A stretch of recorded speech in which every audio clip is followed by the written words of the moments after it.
Jadi Ibnu Abbas berkata, ketika menafsirkan firman Allah, pada hari yang di waktu itu ada muka yang putih berseri dan ada pula yang hitam muram. Nah, ini ayat Al-Quran. Yauma tabyaddu wujuhu wa taswaddu wujuhun. Adapun orang-orang yang wajah putih berseri adalah pengikut Ahlus Sunnah wal Jamaah dan orang-orang yang berilmu itu. Jadi tafsir dari ayat ini, siapa yang wajah-wajahnya putih berseri itu, mereka adalah golongan aswaja, golongan Nahdlatul Ulama. Mudah-mudahan kita masuk di dalam golongan ini. Sedangkan orang-orang yang wajahnya hitam muram adalah pengikut bid'ah dan kesesatan. Jadi kenapa kita ini penting belajar ke-NU-an, belajar tentang Ahlus Sunnah wal Jamaah, supaya kelak kita ini masuk di dalam golongan-golongan yang mukanya putih berseri.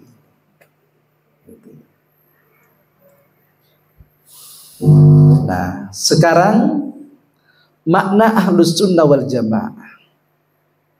Ahlun itu bermakna satu, keluarga atau ahlul bait, keluarga dalam rumah tangga. Dua, ahlun itu punya makna pengikut Ahlus Sunnah, pengikut sunnah. Yang ketiga punya makna penduduk ahlul jannah atau penduduk surga. Ini makna dari sisi teksnya ya, dari sisi makna ahlun itu apa. Kalau as-sunnah, nah di sini ini di dalam kitabnya Risalah Ahlus Sunnah wal Jamaah yang dikarang oleh Kiai Haji Hashim Asy'ari. As-sunnatu lughatan at-tariqatu walau ghaira mardiyah. Wa syar'an ismun lit-tariqatil mardiyah al-maslukati fid din salakaha Rasulullah sallallahu alaihi wasallam au ghairuhu mimman huwa ilmun fid din kas sahabati radhiyallahu anhu liqaulihi sallallahu alaihi wasallam alaikum bisunnati wa sunnatil khulafa'ir rasyidin min ba'di. Jadi sunnah ini ya, menurut bahasa itu jejak dan langkah. Secara syar'i ya, secara syar'i apa sunnah itu? Jejak yang diridai Allah dan menjadi pijakan dalam agama yang pernah ditempuh oleh Rasulullah atau yang menjadi panutan dalam agama seperti sahabat.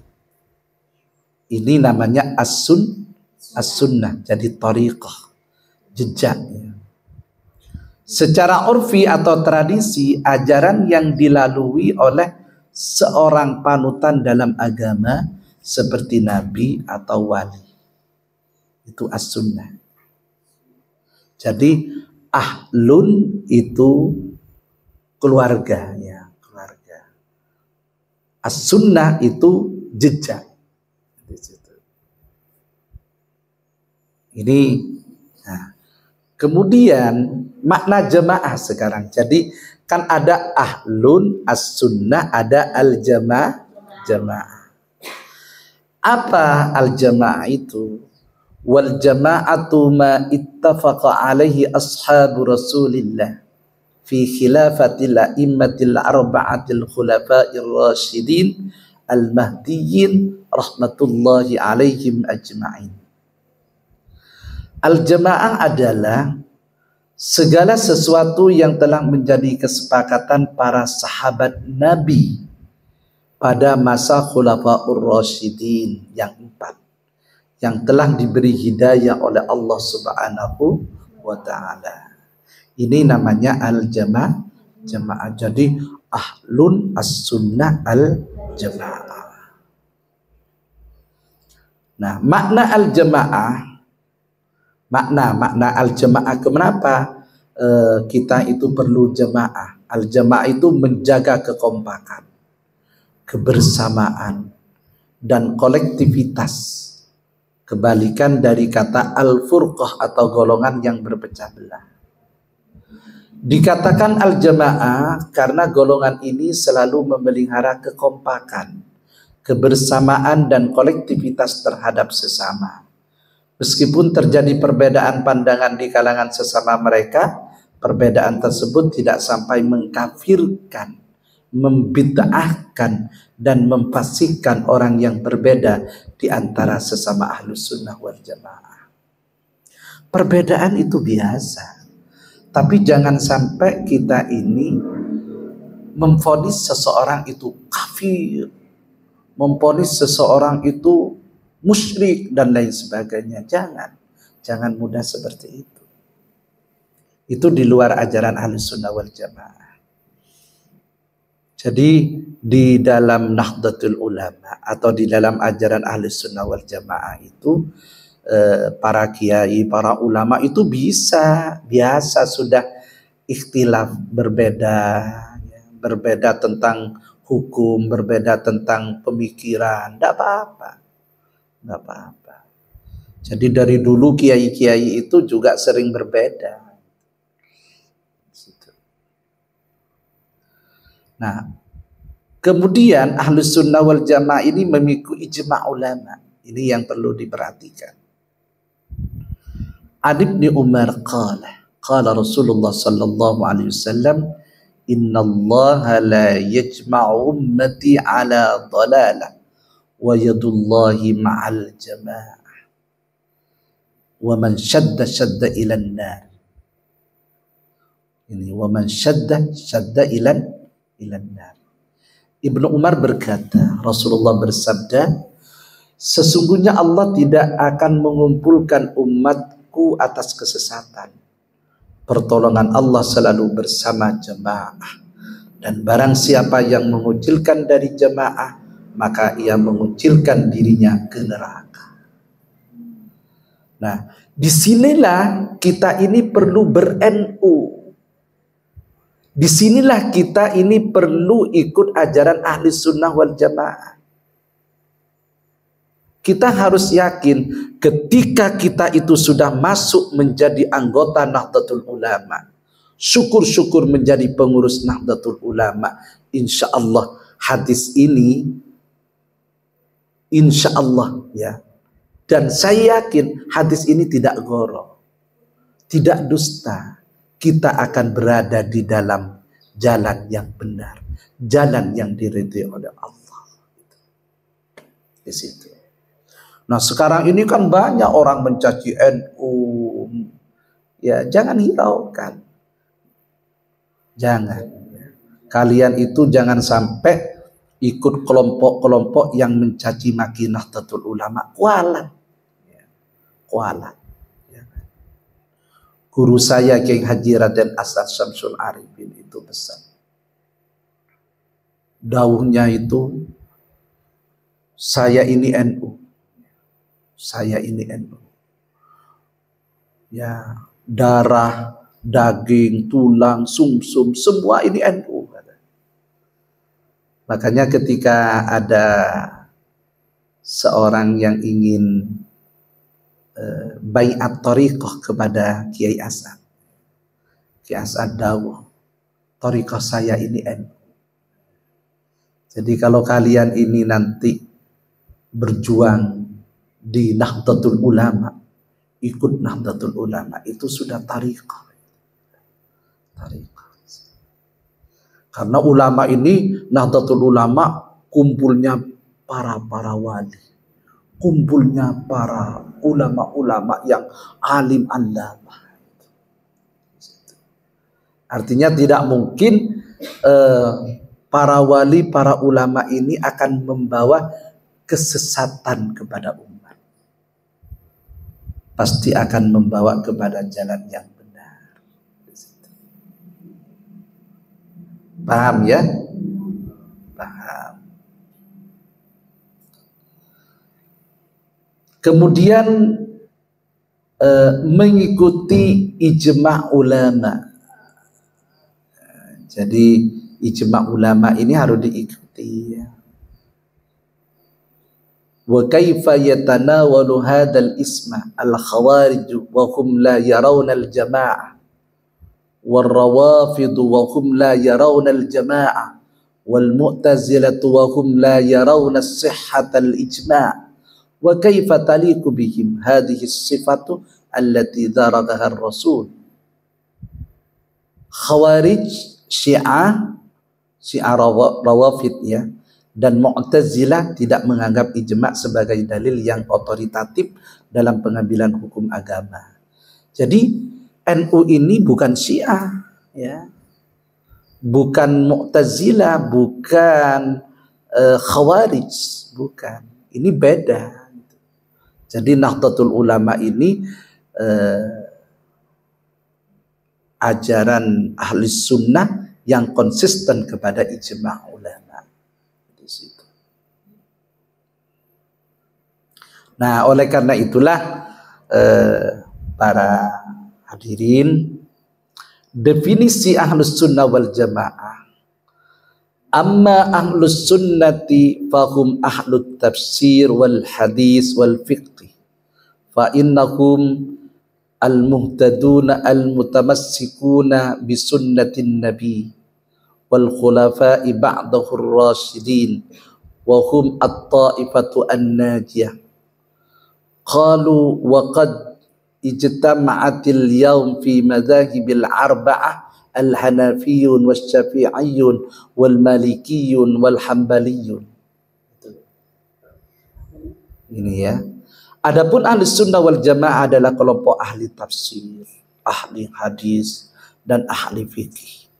Mereka lah yang mengikuti dan berpegang teguh dengan sunnah Nabi dan sunnah khulafaur rasyidin sesudahnya.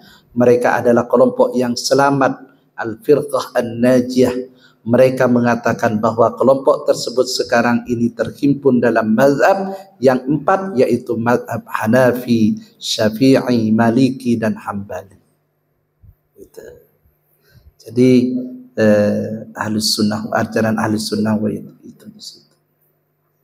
Sayyid Murtada Az-Zabidi mengatakan, idza utliqa ahlus sunnati wal jamaah fal muradu bihi al-asy'ariyah wal maturidiyah. Jika disebut ahli sunnah wal jamaah, maka yang dimaksud adalah para pengikut Imam al-Asy'ari dan Imam al-Maturidi. Nah, ini tentang NU, tentang ahli sunnah wal jamaah. Jadi alhamdulillah Allah telah memberikan petunjuk kepada kita, hidayah kepada kita. Kita ini berada di kelompok Nahdlatul Ulama, kelompok ahli sunnah wal jamaah. Harus kita syukuri. Nah, sekarang sikap kemasyarakatan NU. Nanti ini saya jelaskan secara global dulu. Apa sikap kemasyarakatan NU? Satu adalah tawassud dan i'tidal. Yang kedua tasamuh, toleran. Yang ketiga tawazun, seimbang dalam berkhidmat menyerahkan kepada Allah, khidmat sesama manusia serta lingkungan hidupnya, menyelesaikan kepentingan masa lalu, masa kini, dan masa mendatang. Yang keempat adalah amar ma'ruf nahi munkar. Ini sikap kemasyarakatan Nahdlatul Ulama. Nah, sekarang dasar berbangsa dan bernegara. Kita ini kan hidup di sebuah negara. yaitu negara Indonesia. Pancasila dan Islam. Nah, makanya dasar dalam berbangsa dan negara NU ini adalah Pancasila. Dulu ditetapkan pada Munas dan Muktamar di Pondok Pesantren Salafiyah Syafi'iyah Sukoharjo. Munasnya itu tahun 1983, itu terjadi perdebatan sengit di antara kiai-kiai. Ada yang setuju, ada yang tidak. Tapi Kiai Haji Raden As'ad Syamsul Arifi, Kiai Haji Ahmad Siddiq, Kiai Haji Maksum, kemudian Kiai Haji Mashkur, dan ulama-ulama sepuh lainnya itu mengambil sikap bahwa beliau bertanggung jawab di hadapan Allah terhadap penerimaan ideologi asas tunggal Pancasila ini sebagai ideologi di dalam berbangsa dan bernegara. Tapi proses ini saya cerita sedikit ya. Ketika Kiai As'ad itu mau menerima Pancasila sebagai ideologi, itu datang ke Pak Harto ke istana. Dan Kiai ini datang ke Pak Harto itu dulunya tahu-tahu Pak Harto, loh kok ada Kiai As'ad? Ya Kiai As'ad itu kan pakai sandal, pakai sarung, kadang-kadang songkoknya miring-miring begitu kan, pakai baju putih. Ya mau masuk istana tentunya kalau pakai satpam repot itu, bisa ditolak. Karena kalau ke istana kan harus pakai sepatu, pakai ini macam-macam. Kiai As'ad tidak mau ribet-ribet seperti itu. Tahu-tahu beliau ya mungkin pakai ilmu kesaktiannya sudah tahu ada di emperannya Pak Harto. Loh, kok Kiai ada sini? Ya Pak Harto. Tahunya Kiai As'ad, saya ada kepentingan ketemu dengan sambian ini. Begitu Kiai saya itu. Ada apa Kiai? Ada apa Kiai?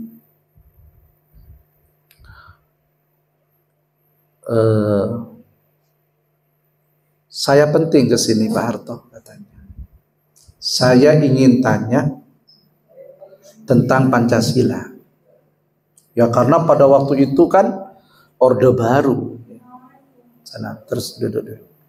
Karena pada waktu itu kan namanya Orde Baru. Ya tentunya dengan sikap yang tegas kepada masyarakat. Akhirnya ketika di istana, Kiai itu tanyanya begini kepada Pak Harto. Pak Harto, saya ingin tanya, Pancasila ini apa mau dijadikan agama atau mau dijadikan ideologi di dalam berbangsa dan bernegara di Indonesia? Kalau Pak Harto mau menjadikan Pancasila ini sebagai agama di Indonesia, maka detik ini juga saya berhadapan dengan Pak Harto. Itu sikap tegasnya.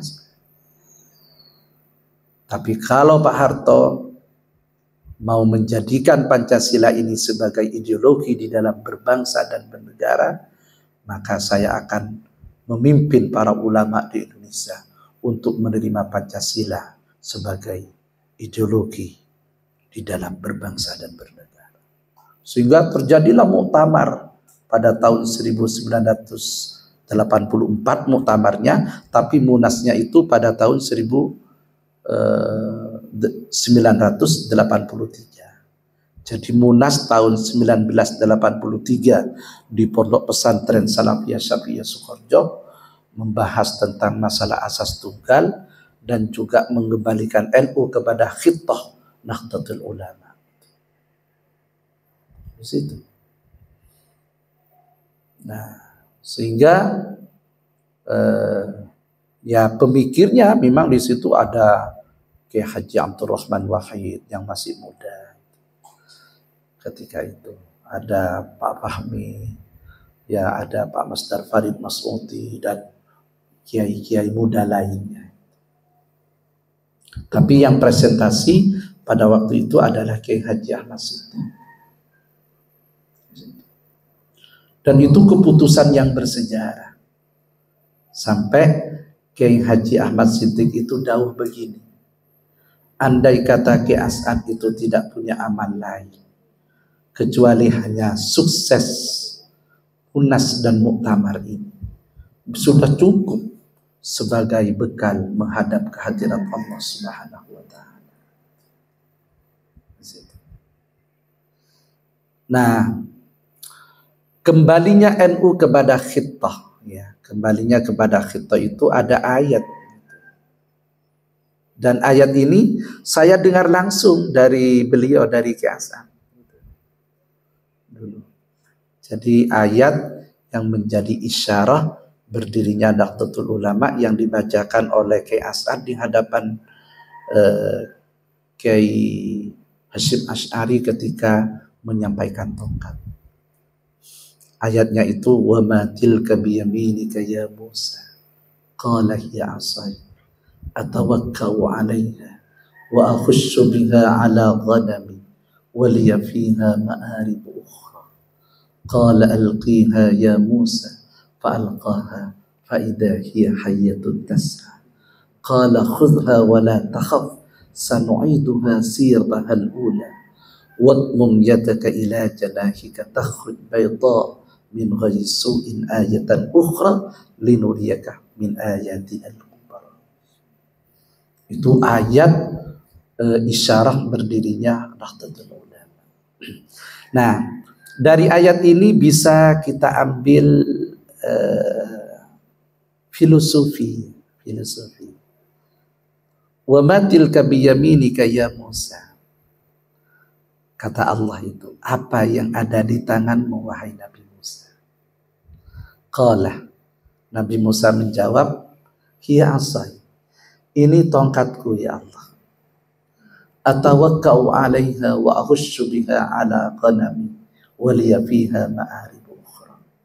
Saya berpegangan dengan tongkat ini dan saya ambil daun-daunan untuk kambingku dan untuk kepentingan-kepentingan yang lain. Artinya apa?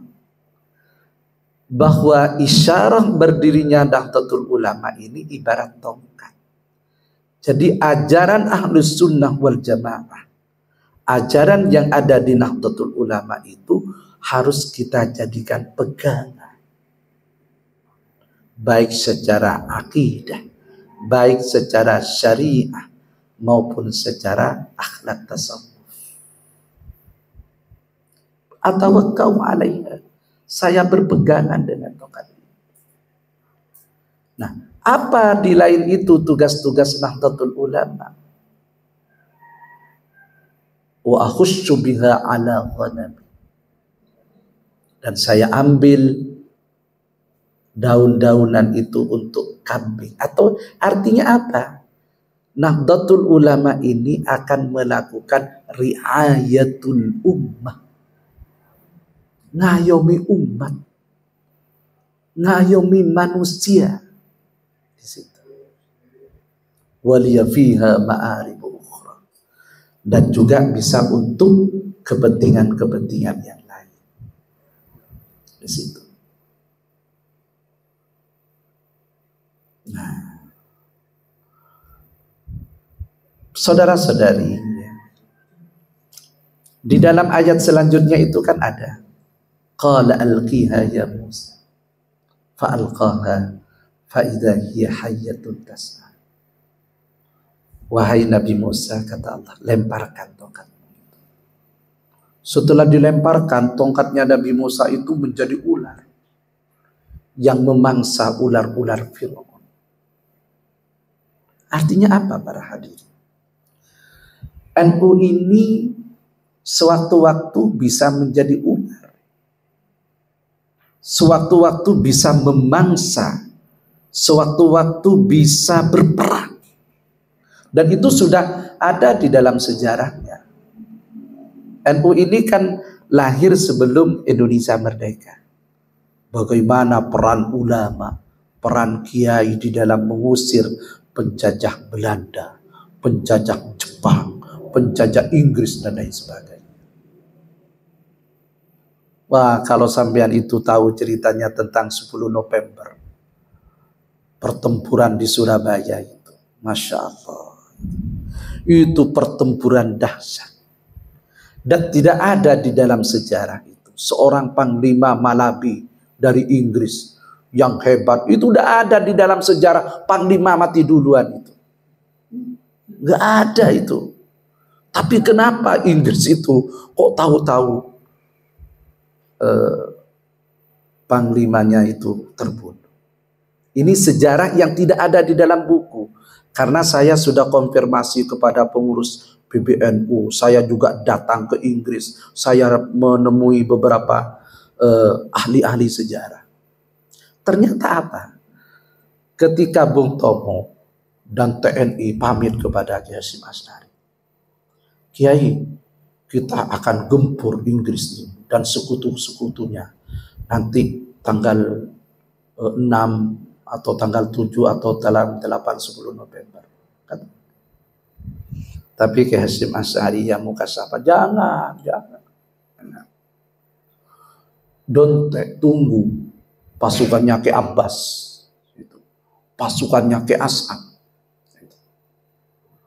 Jadi Kiai Abbas ini sama-sama santrinya Kiai Hasyim Asy'ari. Ya. Kiai As'ad, Kiai Abbas ini sama-sama santrinya Kiai Hasyim Asy'ari. Yang sakti mandraguna. Kiai Abbas itu asalnya Buntat, Cirebon, Kiai As'ad itu Sukoharjo, Situbondo. Itu di dalam sejarah. Nah, ketika pertempuran, Kiai Hasyim itu minta jangan tanggal 10 saja. Nah, itu menurut konon sejarahnya, itu pertempuran itu ibadi keorokoan dengan Kiai itu. Jadi keorokoan Kiai. Iya, itu pertempuran itu. Nah, ini di dalam sejarah ya. Kenapa Panglima Malabi itu terbunuh? Nah, maksudnya seorang panglima itu kan diberi kado oleh pasukan. Kan ada pasukan yang memberi kado, yang mengamankan panglima.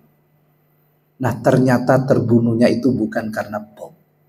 Terbunuhnya itu bukan karena pistol, bukan karena senjata, tapi karena celurit oleh seorang yang sakti mandraguna. Jadi celurit itu, jadi tahu-tahu Panglima Malabi diem begini, tak dicelurit, mati meninggal. Nah, ketika meninggal itulah pasukan yang mendampingi ini ketakutan, akhirnya meledakkan bom, sehingga terkesan Panglima Malabi ini terbunuh oleh bom. Ya karena panglimanya sudah terbunuh. Ini panglima terbunuh, apalagi pasukan yang kecil-kecil ini, yang kelompok kecil ini. Ya akhirnya apa yang terjadi? Larilah Inggris terbirit-birit. Itu saya Masya Allah dapat cerita-cerita seperti saya yang ketika dengan sahabat-sahabat saya, teman-teman saya memperjuangkan kepahlawanan Ki Hasan itu. Saya kan menemui pelopor-pelopor yang ikut Ki Hasan. Yang awalnya beliau takut bercerita, tidak mau cerita itu pelopor itu. Tapi kami paksa ini untuk kepahlawanan Ki Hasan. Lucu-lucu ceritanya itu. Jadi beliau itu mengusir Jepang di Garahan, jalan dari Seberuringin ke Kalisat ke Silo itu ya. Itu kan ketemu dengan kenil-kenil itu, dengan tentara-tentara musuh itu.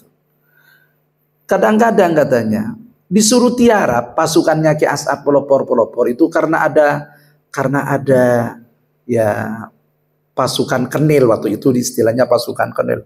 Kenil dok, kenil ditembak itu, disuruh tiarap nggak tiarap, tapi katanya cuma kopiahnya yang muter-muter di udara itu, orangnya selamat. Nah, Ki As'ad itu cuma ambil dremian, buang, sudah jadi senjata. Itu luar biasa cerita-ceritanya. Ya karena saat itulah NU itu menjadi ular-ular yang siap memangsa musuh-musuh negara, musuh-musuh Islam.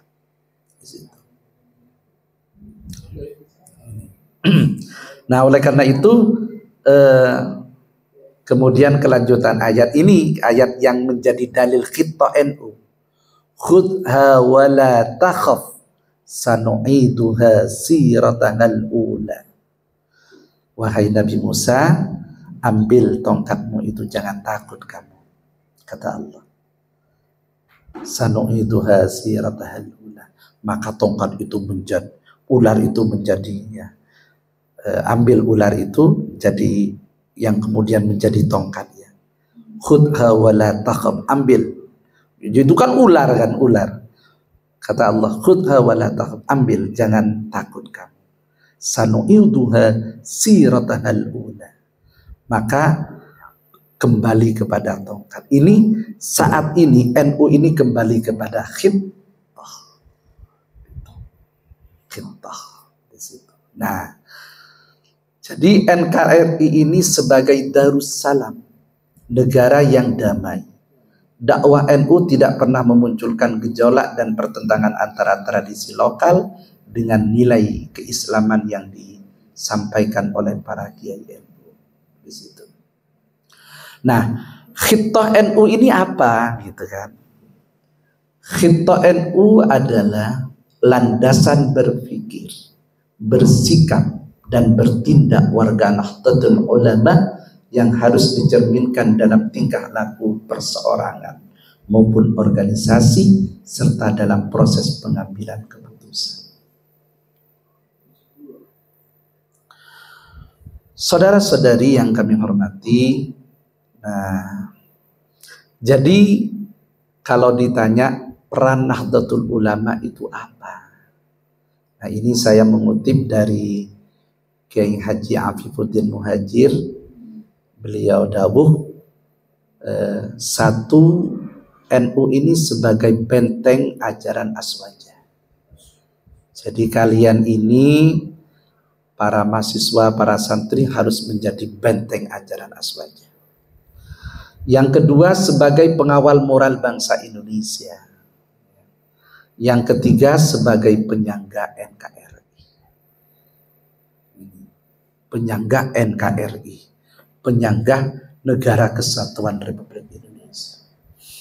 Oleh karena itu ada Kiai dawuh, selama Nahdlatul Ulama ini eksis, maka NKRI ini insya Allah tetap akan eksis. Nah, oleh karena itu kalian masih muda, kalian masih mahasiswa, jadilah kader-kader Nahdlatul Ulama untuk membela aswaja, untuk membela NKRI. Saudara-saudari, nah perkembangan selanjutnya saat ini ketika Nahdlatul Ulama selesai melaksanakan muktamar di Lampung kemarin, maka ada Mutu NU. Mutu NU itu merawat jagat dan membangun peradaban. Ayo biar hafal bersama-sama. Merawat jagat dan membangun peradaban. Nah, ini ada dalilnya, ada dalilnya. Jadi dalilnya ini di dalam surat Thaha kalau nggak salah ini insyaallah. Wa ila thamud akhahum salih. Qala ya qaumi ibudullaha ma lakum min ilahin ghairuh. Huwa ansha'akum minal ardi wasta'marakum fiha fastaghfiruhu thumma tubu ilaihi inna rabbi qaribun mujib. Nah, membangun peradaban, merawat jagat dan membangun peradaban ini dalilnya ini, wa ansha'akum minal ardi wasta'marakum fiha. Kita ini oleh Allah diciptakan dari tanah. Jadi manusia ini diciptakan dari tanah dan akan kembali ke tanah. Ini manusia. Jadi jogok mogok tak kalau nang itunya jong. Pas polan soki, polan si anan ria anan ria. Jogok mogok been dari tanah, semua akan kembali ke tanah. ke tanah. Nah, cuma ada amanatullah, ya. Ada amanah dari Allah di pundak kita semua, terutama di pundak para mahasiswa ini. Jadi kalian ini sudah orang hebat, maha sudah, man of analysis. Sudah kalau sudah masuk dalam youth is the hope of religion, nation and country. Jadi pemuda harapan agama, bangsa dan negara. Kalian ini sudah menjadi orang yang bisa melakukan perubahan-perubahan. Manfaat kepada agama, manfaat kepada bangsa, dan manfaat kepada negara. Nah, tugasnya apa? Membangun peradaban itu, huwa ansha'akum minal ardi wasta'marakum fiha. Ini yang penting. Wasta'marakum fiha itu kalian diamanati oleh Allah untuk memakmurkan bumi. Bukan melakukan kemafsadatan di bumi, tapi memakmurkan bumi. Cara memakmurkan bumi dengan apa? Dengan ilmu. Al-ilmu imamul amal wal amalu tabi'uhu.